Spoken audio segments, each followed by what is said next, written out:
Okay, so now we're going to talk about the theories that relate to this topic. And there's several that come into play. The oppression theory by Roberts in 1983, the Orem model of nursing from 1971, and of course the Roy model of adaptation from the early 60s. And oppression theory is interesting in that it talks about, it's not a nursing theory, but it talks about oppression as a group of people who feel that they have a lack of power and autonomy, and it's through that leads them to the acts of violence. They're acting out their frustration over their lack of power and control, and also self-esteem that comes along with that, and they feel powerless to change. And that was cited by Croft and Cash in their research as one of the main theories that's going to apply with this. The nursing theory that I thought went best was the Orem model of nursing, and that's the model of self-care. And her model says that people should be self-sufficient, and when they're not, that they, obviously they need care.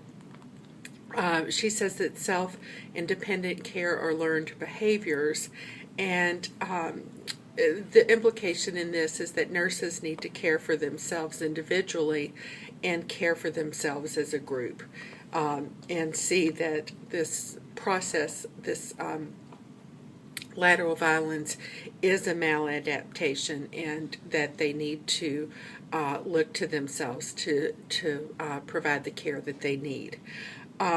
And of course, we can't talk about adaptation without talking about Roy, Sister Mary Callista Roy.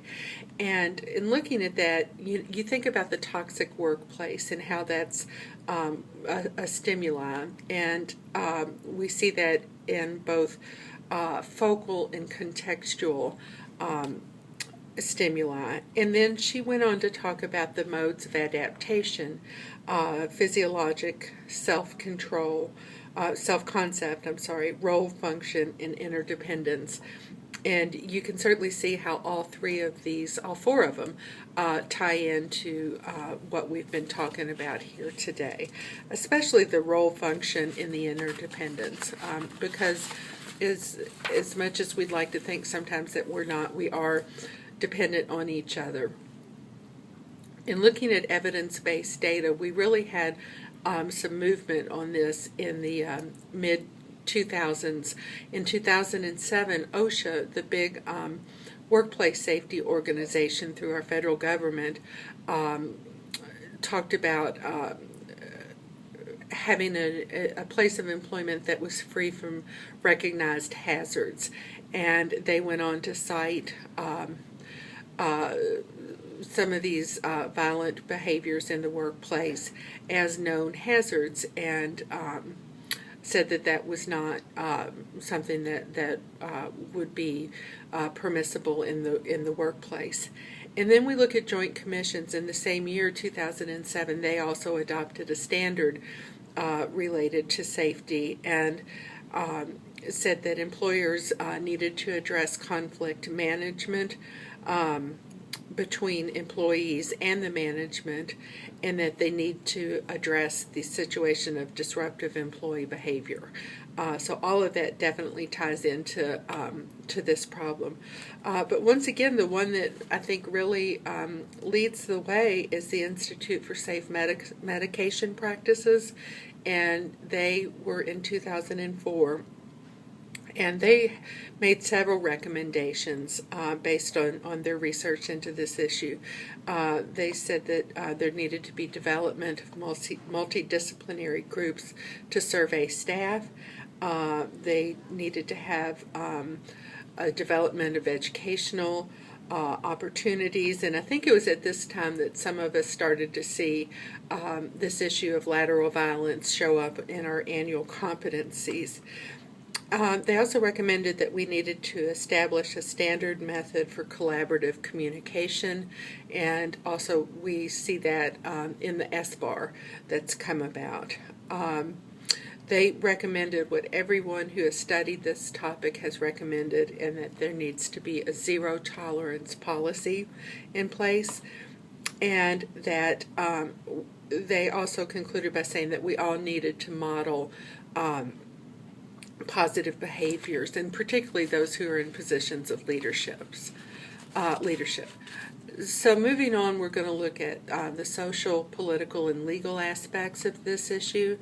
And we see socialization as the main thing that jumps out here, and that's where new people who are not part of the status quo are socialized to be like that. And often this is through violent bullying behavior. We see another social issue that we see is the stereotypes of males and females in our culture, and unfortunately that's something that limits us as we look at that. Females have been described in the workplace and described by men as having problems in their communication issues. And what we've found out, of course, over time is that different isn't necessarily a value judgment. It doesn't mean bad or good, but it just means different, and women do communicate differently. But unfortunately, if they're using those maladaptive behaviors like violence, it doesn't matter how we're viewed, it's going to be negative.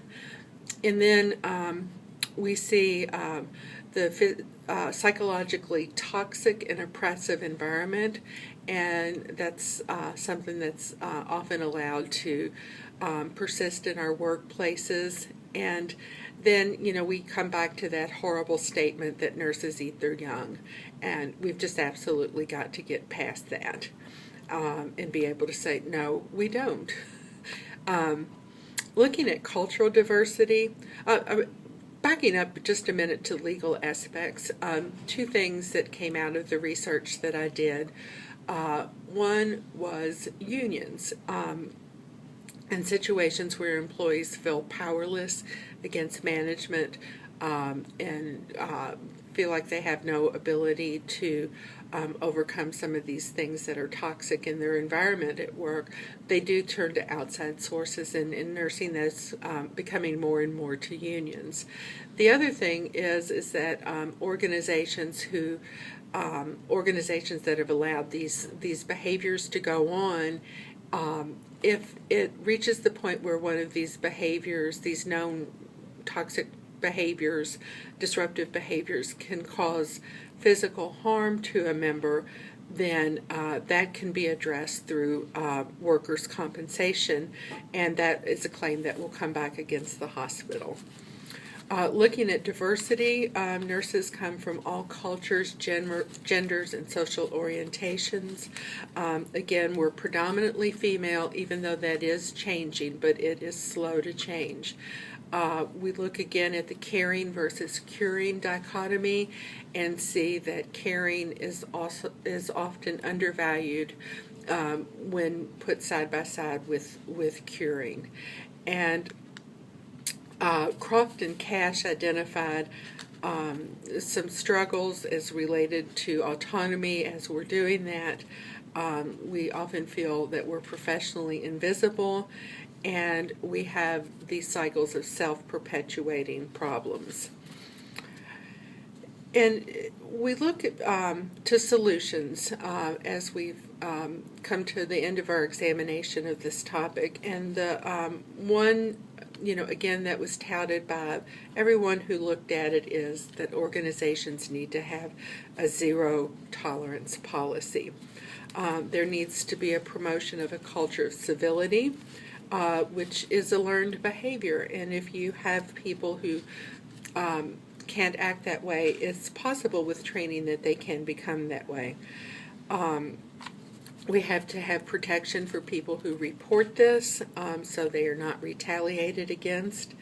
Organizations need to have strong employee assistance programs, and all of us need to take responsibility to interrupt the violence when we see it. There needs to be didactic content for nurses when they're in their student phase, in their novice phase, so that they'll know to recognize this, see what it really is, and know how to interrupt it. It should be included on annual competencies, and also ANA recommends that leadership is going to have to take strong leadership in this role.